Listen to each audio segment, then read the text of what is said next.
Si eres de los que ni Face, ni Tweet, ni Mail, todavía tenemos teléfonos. Llámanos.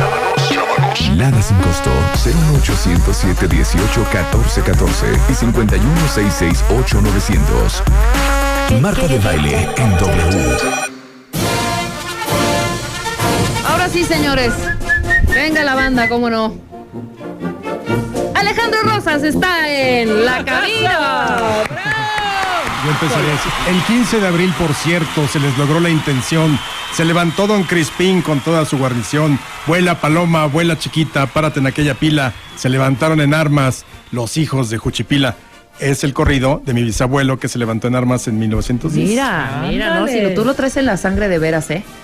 Lo traes, lo ahí vibra. traigo la historia bien escrita. Oye, ya nos queda muy poquito tiempo, Alejandro, pero te prometo que la próxima vez sí te vamos a dar un bloque sote completo, y grandototototote. O sea, ya estoy hasta nerviosa, hija. Me parece muy bien. Ahorita le entramos rápido a los personajes. Exacto. Porque se habla mucho de ellos, ¿no? Nada más mis avisos parroquiales antes de que nos coma el tiempo. Venga. 4 de diciembre en la Feria de Guadalajara presento mi más reciente libro, que es en coautoría con Sandra Molina y se llama Érase una vez México. Wow. De las cavernas al virreinato. Editorial Planeta, está muy interesante, ya platicaremos de él, Rebe. Vienes en diciembre, pero por supuesto claro, aquí a platicar de él. Y luego mi cuenta de Twitter es @ARR1910 y también recomiendo la de mi cómplice en historia, que es la condesa @MVivant con B chica, ahorita lo tuiteamos, para que la sigan, para que me sigan, ahí hay un intercambio de historias, mucho virreinato. Muchas imágenes de arte con ella, del México colonial, de conventos. Entonces, los secretos del virreinato con la condesa @MVivant. Increíble. Ahora sí, vámonos con... Ahora sí, a darle su merecido tiempo a los mitos revolucionarios. Hablemos de las verdades a medias o mentiras completas de algunos caudillos, porque no nos va a tocar, no nos va a dar tiempo de todo. Claro, mira, yo creo que empezaremos por Madero. Hoy he visto mucho en Twitter... hay como una animadversión por Madero grande, y el ingenuo, el tonto, el que se dejó engañar, el que fue manipulado por los Estados Unidos. Y no, yo creo que fue un personaje importante, supo mover las conciencias. Él creó las primeras redes sociales de la historia de México, con una correspondencia que además se replicaba, obviamente todo por correo, pero sí llegó a formar una gran red social en todo el país que permitió movilizarlo. Okay. Ahora, ¿qué es lo que debemos de conocer de Madero? Debemos de acercarnos mucho más al espiritismo, porque parece una cuestión anecdótica, pero es una cuestión muy importante porque eso define su vida. Él creía hablar con los muertos, era médium escribiente, dejó muchas cosas publicadas, artículos, dejó artículos sobre eso, dejó un manual espírita también que él escribió. Dejó comentarios al libro sagrado hindú de el Bhagavad Gita o el Canto del Señor. Es decir, sí estaba muy imbuido del espiritismo y esa práctica la llevó, pero en términos cívicos, a la vida política. Okay. Vegetariano, 1,63 de estatura. Lo criticaban por ser un fiel absoluto con su esposa. No tuvo descendencia, eso es muy importante. Su caballo, por ahí mencionaban también que la estatua que está en sobre Avenida Juárez, enfrente de Bellas Artes, que tiene las manos muy grandes, Madero, pero no importa, ahí está perfectamente ubicado porque en ese lugar donde está esta estatua, ahí se detuvo el 9 de febrero de 1913 cuando iba rumbo al Palacio Nacional, el día que estalló la escena trágica, y ahí se tuvo que bajar, exactamente donde está el caballo, ahí se tuvo que bajar para protegerse en la fotografía Daguerre.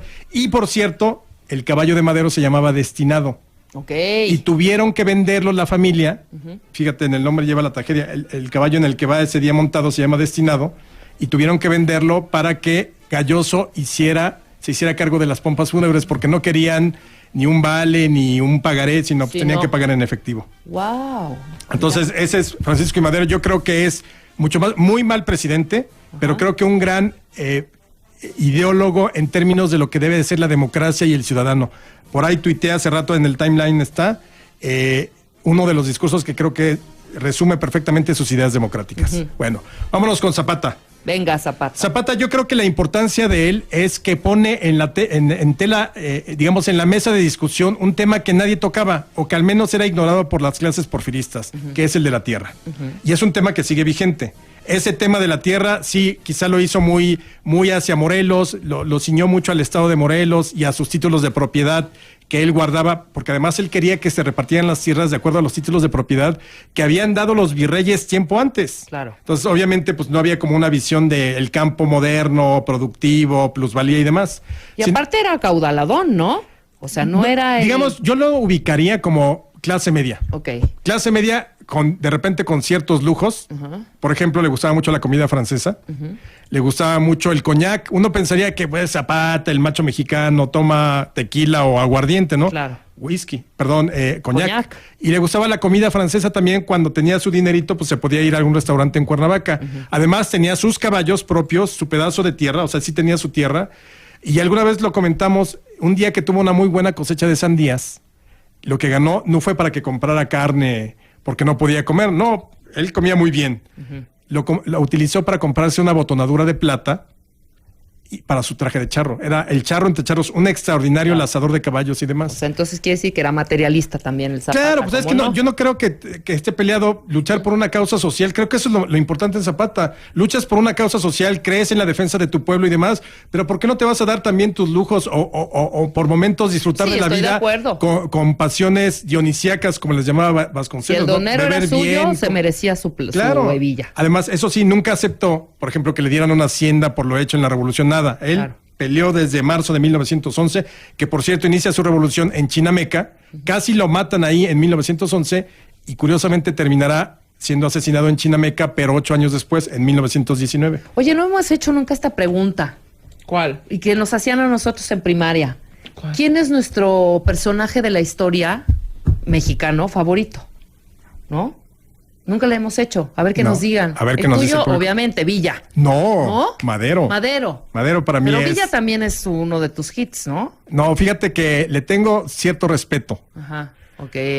Y vamos con Villa. Villa, fíjate, uno también pensaría que era el hombre típico de Pancho Villa con sus 2 viejas a la orilla, pero no eran 2, eran como 27. Se casó como 27 veces según cuentan pues, los biógrafos. Pero además casado, no era un rollo de que tuviera 27 mujeres o que tuvo 27 amantes. Se casaba. En eso era muy legal. No se divorciaba, pero sí se casaba con todas. Ajá. Era un hombre que yo lo he definido quizás sin ningún tipo de base científica, pero para cómo se comportaba, podíamos llamarlo bipolar.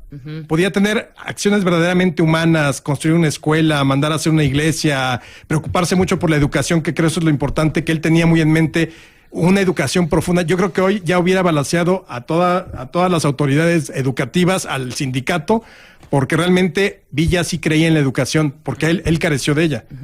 Entonces era muy, muy clavado con la educación. Pero, por otro lado, se podía levantar de muy mal humor y mandar fusilar y acabar con gente y cobrar venganza. O sea, realmente era un tipo que podía ser sanguinario. Para mí el gran mérito de Villa es que él logra derrotar a Victoriano Huerta en la Revolución Constitucionalista, que es la de 1913 a 1914. Sus grandes batallas, la de Zacatecas, Paredón, San Pedro de las Colonias. Pero yo creo que fuera de ese periodo, realmente lo que vemos después es un hombre verdaderamente enojado, molesto, que además se manifestaba en la guerra, ya sin un plan muy claro de qué hacer con el país, no tiene conceptos muy claros. En esos momentos estamos hablando de que desde que es derrotado en el 15 hasta que se rinde en el 20, y luego ya otra vez cuando se retira en 1920, él sí acepta una hacienda, la de Canutillo, y cerca de ahí en Hidalgo del Parral es donde lo van a asesinar en 1923. Ahí sí ya nuevamente se preocupa de la educación de los niños, trae huérfanos, trae a los hijos de sus mujeres. Igual podrías pensar que Villa pues, era el típico que llevaba su botella de tequila siempre. Sí, claro. Era abstemio. Y macho. Oye, ¿con 27 mujeres o cuántas? Sí, 27. Y además hijos por todos lados. Por eso aquel insulto de las abuelas, mi abuela me llegó a decir, eres un hijo de Villa cuando me portaban y te malcriaban. Así eres un hijo de Villa. Era abstemio, pero en los últimos años de su vida le da por beber anís. Okay. Entonces se vuelve un adicto al anís los últimos 3 años. Estamos hablando del 20 al 23. No como noble, es un digestivo, claro. Un digestivo. No más que fino. Exactamente.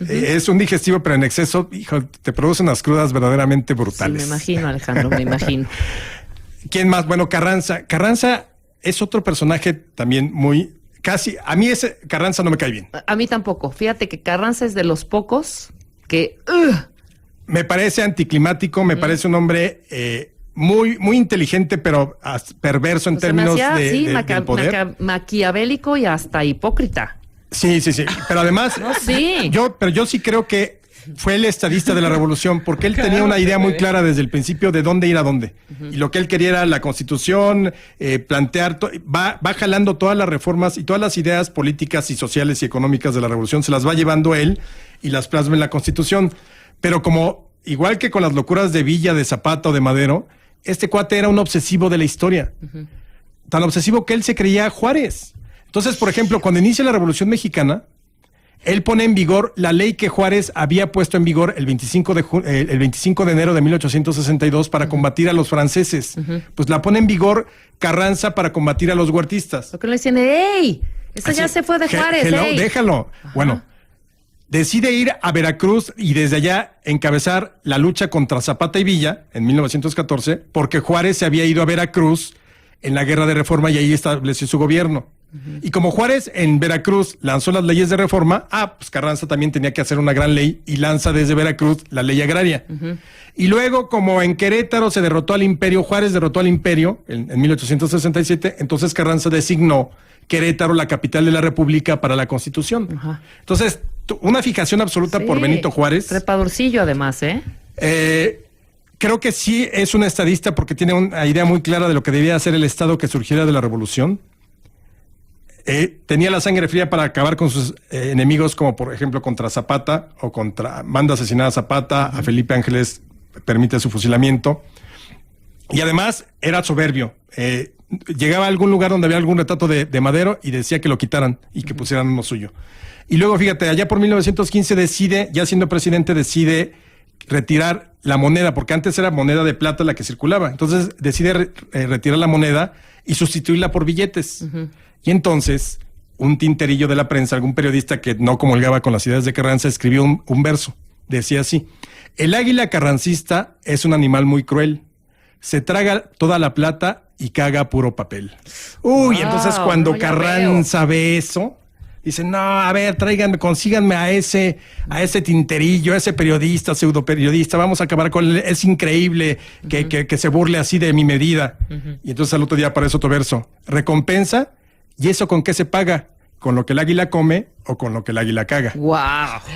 Nunca atraparon al periodista, y ese es un poema, un versillo que cita José Fuentes Mares, historiador de Chihuahua, en uno de sus libros. Ese es el personaje de Carranza, ¿no? Otro personaje más es Obregón. Obregón es el único caudillo invicto de la revolución. Acuñó una serie de frases maravillosas como: nadie resiste un cañonazo de 50,000 pesos, para decir que ningún político se resistía a una buena lana. Exacto. Él decía que tenía tan buena vista que desde Sonora alcanzó a ver la silla presidencial. Y además tenía un cierto pacto con la muerte, si lo podemos llamar así. Digo, yo no soy un creyente, pero al menos la libró muchas veces de la muerte. Y estaba muy cercano a la muerte. Fíjate que cuando el 2 de junio de 1915 le cae una granada, está combatiendo él contra los villistas en las famosas batallas del Bajío, le cae una granada y entonces le vuela el brazo derecho. Entonces, instintivamente, Obregón dijo: ya no sirvo para nada, saca la pistola con la izquierda y se dispara en la sien. Pero esa mañana su ayudante había limpiado la pistola y la dejó vacía. Mira. Entonces ya recuperaron el brazo. Dice Obregón que él recomendó a sus ayudantes para recuperar el brazo: miren, vayan ustedes al lugar donde fue, era Santana del Conde en Guanajuato. Vayan ahí donde perdí el brazo, sacan una moneda de oro, la elevan y verán cómo mi brazo solito llega a ella. Era de las bromas que se echaba. ¿Sabes a mí qué me dejó Obregón, Álvaro? ¿Qué? Un trauma cañón. Por la mano. Por la mano, hijo. O sea, de verdad, soñé con esa mano. Es que también, ¿para qué nos llevan a ver eso? Estaba yo en primaria. Pero en serio, para mí es una maravilla. Yo hubiera podido... Un trauma horrendo, un asco, una náusea. O sea, creo que no comí Así como meses. Hay tiendas del museo en Estados Unidos para todo, aquí debíamos haber tenido una tienda del museo en el Monumento Obregón, que por cierto, el Monumento Obregón que se puede visitar, ya no está a la mano, no, la incineraron en el 89, pero es exactamente... Está erigido en el sitio donde asesinaron a Obregón el 17 de julio del 28. Pero hubiera sido maravilloso poder comprar ahí en la tienda del Museo del Monumento Obregón, pues Manitas. Una mano de peluche. Sí, yo sería feliz ahí con mi manita en mi cama. Claro, estoy de acuerdo, pero no tan chavita. O sea, fuimos muy chiquitos a ver la mano. Para un chavito es impresionante ver una mano en formol, hijo. ahorita encuentro la imagen que es maravillosa y la tuiteo, porque realmente para mí siempre me gustó eso. Un asco. Bueno, tú eres hombre. No, pero bueno, y además y aparte de morbosidad cívica, exactamente. Pero bueno, el punto es que con Obregón es el único caudillo que nadie derrota. Él derrota a Carranza, a Villa en 1915 y luego se va a oponer a Carranza, y al parecer él junto con Calles planean el asesinato de Carranza en 1920, planean el asesinato de Villa en 1923, ellos se deshacen de Gómez y Serrano en 1927, que son los personajes que asesinan ahí en Huitzilac. Para quien haya recorrido el camino de la carretera vieja a Huitzilac, ahí en el camino se pueden ver las 13 cruces de estos dos, de Francisco Gómez Serrano y sus hombres que fueron asesinados el 3 de octubre de 1927. Yo creo que hay muchas cosas positivas de la revolución, sobre todo lo que quedó, cuando menos en la ley. Cuando menos lo tenemos en la ley, para que en algún momento dado algún buen gobernante se atreva a aplicarla. Claro, estoy de acuerdo contigo. Y sí tiene sus cosas malas, porque al final sí terminó siendo una lucha por el poder. Pero es lógico en una revolución. O sea, el caos, la violencia, la destrucción es lógico. Pero así como desestimar de no pasó nada, fue lo peor que nos pudo haber pasado, creo que sí es un mal momento, pero sí creo que hay cosas muy rescatables de ese periodo de 1910 a 1920. Muchísimas gracias, Alejandro, siempre abriéndonos esa visión. Fíjate que no estaría mal. Historia. Propone Elizabeth que a la otra nos traigamos a los conspiradores y se vienen aquí los 4, ¿no? Estaría divertidísimo. Bueno. Estaría divertidísimo. Con todo gusto, hacemos una conspiración aquí. Exacto. Con todo gusto. No, pues ya, cuando regrese Marta, en 15 días. Ya apúntalo, ahorita te vamos a apartar. Perfecto. ¿Okay? Y tienes que venir a hablar de tu libro, que próximamente ya sale. Se llama nuevamente... Érase una vez México, de las cavernas al virreinato. Increíble. Tu Twitter de una vez. @ARR1910. Ajá, y el blog quizá próximamente, ¿verdad? Yo ya estoy como de esa. Sí, que al final. Y el blog, ¿no? En unos mesecitos yo creo que ya pondremos regresar con lo que era Wikiméxico. Ese blog es maravilloso, no debe de perderse de verdad. No. Insiste. Ya estamos haciendo el proyecto para relanzarlo. Increíble. Muchísimas gracias. Nosotros estamos de vuelta mañana en vivo otra vez, de 10 a 1 de la tarde. El viernes también vamos en vivo. No sé por qué yo dije que íbamos con lo mejor pero vamos en vivo toda la semana, y el lunes con programas que son nuevos, pero estamos grabados. Gracias. Adiós.